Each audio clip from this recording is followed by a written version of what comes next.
Hello and welcome to Sound Librarian. My name is Stefan Schutz.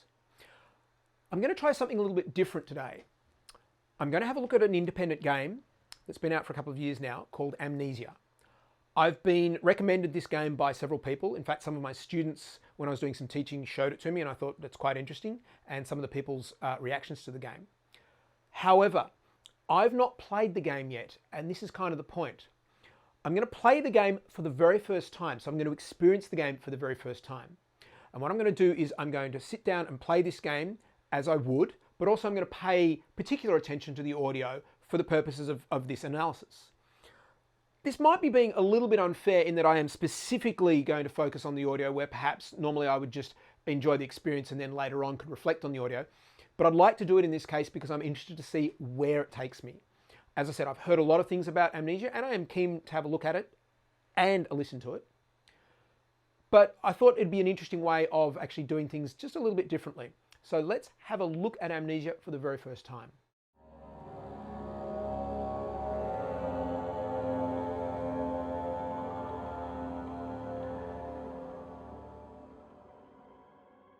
Don't forget, some things mustn't be forgotten. The shadow hunting me. I must hurry. My name is Daniel. I live in London at Mayfair. What have I done? This is crazy. Don't forget. Don't forget. I must stop him. Focus. My name is... I am Daniel.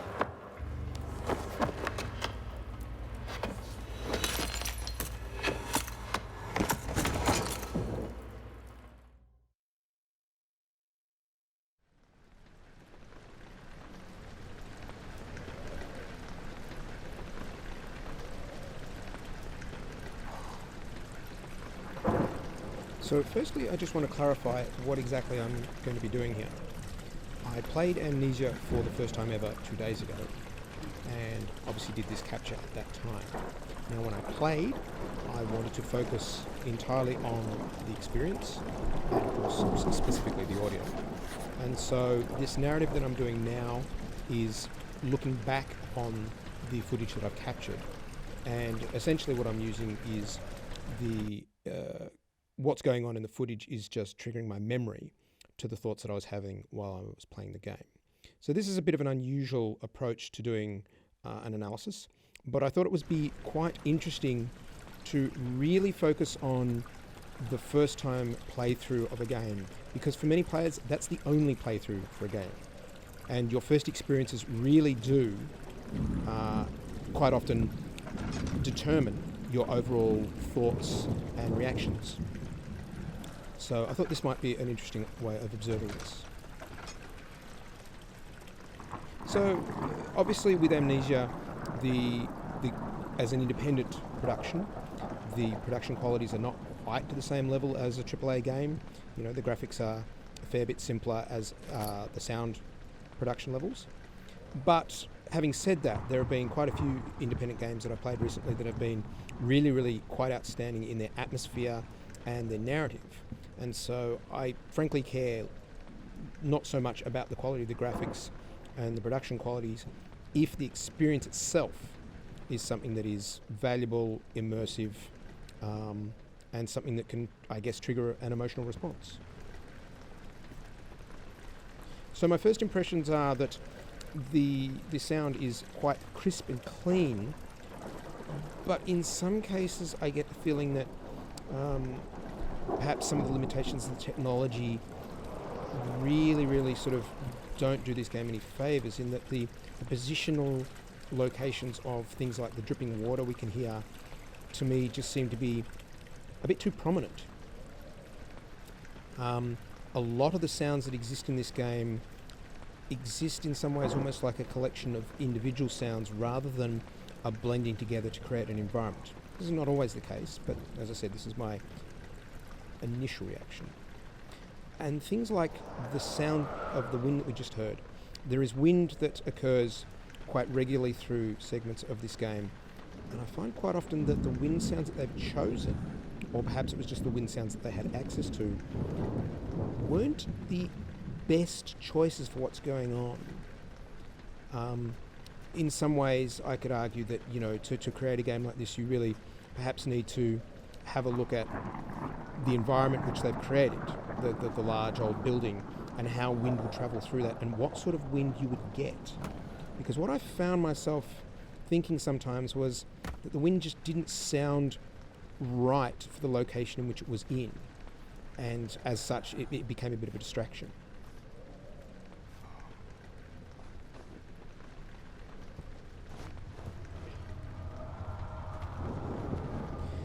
The various visual effects to indicate the unusualness of your situation and perhaps even the losing of your mind, I found quite interesting.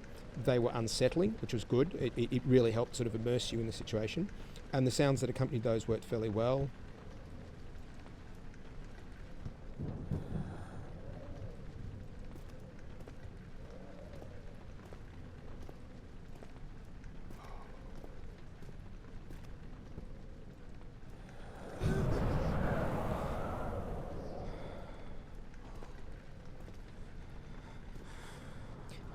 This was actually my first, component of the game that kind of annoyed me a little bit. You're playing this character, and as an FPS game, you are the character, and yet they have inserted over the top the sound of him breathing, which we can hear, but they've also inserted over the top his reactions to things, and I found this somewhat distracting. It was like the game saying, "Oh, you're supposed to be scared now," or you're even more terrified, and your breathing is stilted, and you gasp for breath as something unusual happens. I found that distracting from the point of view of, if there's something in the game that is going to disturb, distract, startle me as the player, that's what's important. Not being told, "Oh, your player's frightened now." Because in some ways I found that almost like they were trying to lead me by the nose. And it's odd because the breathing of the main character in Bioshock 2 was something that I actually commented on and found was quite interesting and significant. And yet in this game, I actually find it more of a distraction. So I find it not necessarily a positive aspect of this game. And so it's an interesting observation to find why in one it's something that I found quite significant, and yet in this game I kind of wish it wasn't there. And I think that's because of the nature of this game.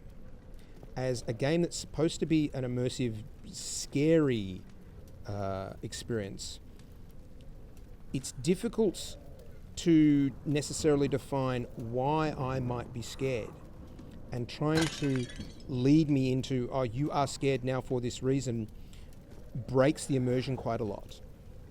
The reason why I might fear things in a particular situation is up to me to define, not for me to be dictated to. I mean, that previous event of the door opening alone would have been enough to have me curious, at least, perhaps startled. But it was kind of spoilt a little bit by having the breathing of the character sort of indicating that, no, you must be afraid now.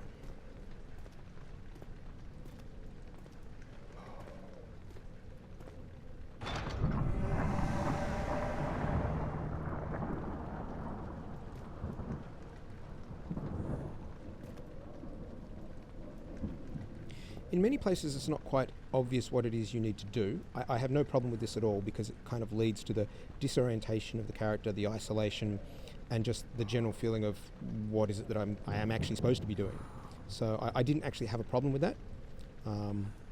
So it's not something that was necessarily reflected in the audio, but it was still something that worked for me. Now, I've actually skipped forward in the game a little bit here because there's quite a bit of time spent just wandering through passages with not much going on. But in general, I found that the atmosphere in the game is actually quite good. As I've mentioned, some of the ambient sounds, perhaps you could discuss how appropriate they are for the location. One of the other things is that some of the sounds, it wasn't really that obvious what they were. There were creatures on the ground, and I wasn't sure whether that was the sound being made was specifically the sound that they were making, the sounds I was making in response to them. a general kind of ambience that represented them. And in those cases, it was less adding to the curiosity of the thing and more, again, just a sort of an unsure distraction of what was going on.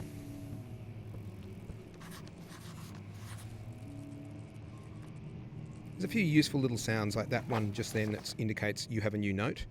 And as far as the UI sound, they're quite subtle and work quite nicely.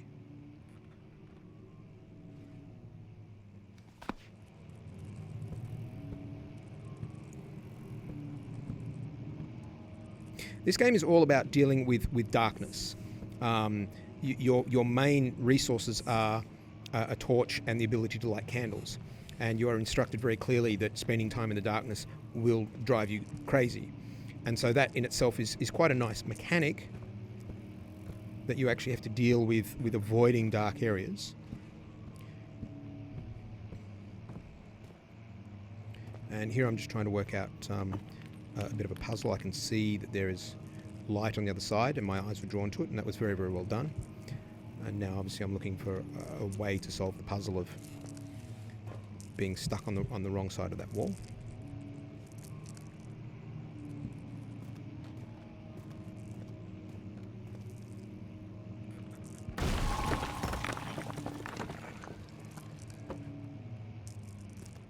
I did like how crisp a lot of the sounds were. The higher frequency material really gave it a nice edge. You have to be swift when you activate the first one. You hear that? If it stops, you'll have to start over. Isn't all this a bit excessive? You can never be too careful, Daniel.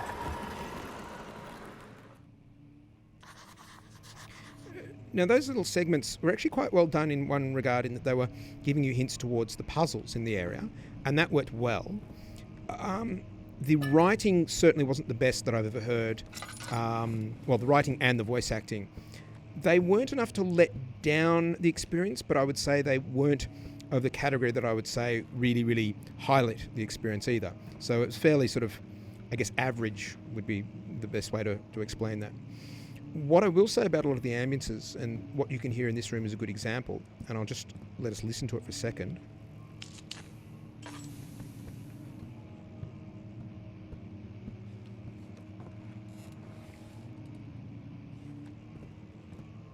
I found these ambiences in a lot of cases to be too busy. There was too much going on. There was too much of a constant accompaniment to the background of the hum and moan and groan and everything that was going on within the environment in which you were in. And I found that in some ways they reduced my level of anxiety, because quite often if you've got a constant noise in the background, almost like having a clock or rain going in the background, it's almost a comforting sound because you know it's always there and it doesn't change very often. Whereas if you've got areas of mostly silence or unpredictable lengths of silence between events, then it's kind of easier to startle somebody or at least make them feel uncomfortable. Whereas this drone was always going on and it just sort of sat there as an underlying layer. And I just felt that in general they were just a little bit overdone. I do like that generally there was no music all the time. The music was used in small segments like we just heard then to accompany an event. I'm trying to work out a puzzle here at the moment. But yes, there wasn't this sort of musical accompaniment going all the time.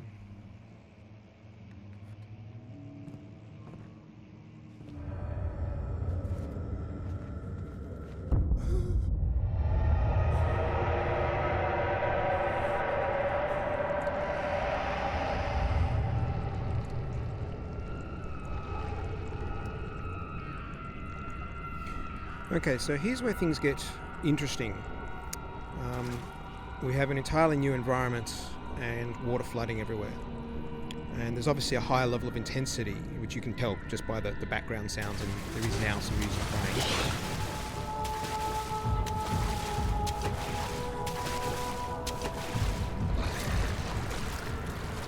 And now we get this entity. So for the first time we've got something that we're directly relating to. And it's done fairly well in the fact that the entity is completely invisible. You only know of its presence when it moves. by the sound of it splashing, and the visual signs of splashes. So I find this quite fascinating, that essentially it's a mostly sound-only monster. And in all honesty, it was quite disturbing because I couldn't tell where it was. It didn't seem to acknowledge me until I touched the water. And I found myself, just as you would in the real circumstances, thinking, well, what am I supposed to do? How do I deal with this? So there was quite a lot of tension through this area.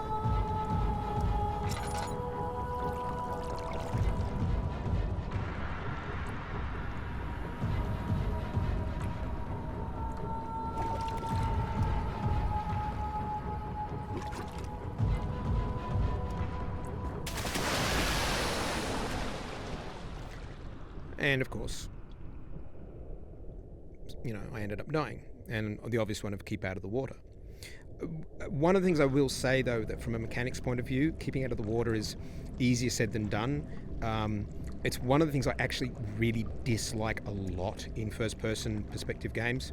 Jumping puzzles have no place in first-person games. You cannot see where your feet are. You cannot judge distances very well. You cannot judge heights or sizes of things. Having to do a, keep out of the water jumpy puzzle in a first-person game is really just problematic and annoying. So that kind of spoilt this a little bit in that it was a very sort of frustrating thing to have to deal with. So here I was thinking that if I stood still, I'd be safe, but being in the water at all is a liability. So moving into a room and trying to deal with the situation. So the use of lighting in here is wonderful. Again, the music is possibly a little bit overkill. I think just having a little bit of an ambience with the sound of this monster moving around would be sufficient. And again, every time you fall into the water and he moves, the music sort of arcs up again. So I can understand why they did it. I think perhaps they've done a little bit of overkill on their audio. And there, an audio cue, very clearly, that you've activated something with the lever. So there is no doubt at all that audio plays a very, very vital role in this game. I would actually, in fact, I did this once with some students who were showing me YouTube footage of this particular game. And I suggested that they turn the sound off and see how scary they found it. And without the sound, this game loses more than 50% of its impact. So this is a very, very good example of where the sound is absolutely critical to the experience of the game, the effectiveness of the game, and I guess the overall enjoyment of the game. So this has been quite an interesting way of observing a game for the very first time and analysing it right from the word go.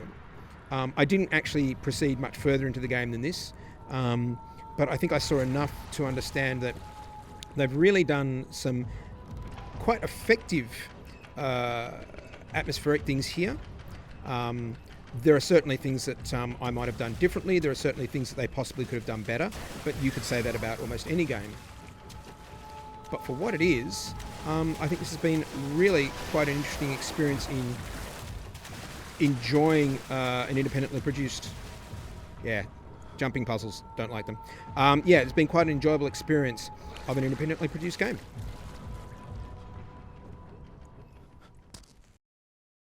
All right, so that was an interesting experience. There are definitely some tense points in Amnesia. There are definitely some things in there that I think, from an audio point of view, were effective, and a few things that could possibly be polished up a little bit. But I think this is also, in itself, is an interesting exercise. Find a game that you think is going to be interesting, that you perhaps have heard that the audio is going to be significant, and go into it with the idea of paying close attention to the audio, perhaps more so than other elements of the game, and see what you get out of it. I think this is quite interesting, and I will probably apply this technique to some games in the future. I hope it's been interesting for you to watch and listen to, and keep an eye out for more analysis videos coming soon. Thank you for watching.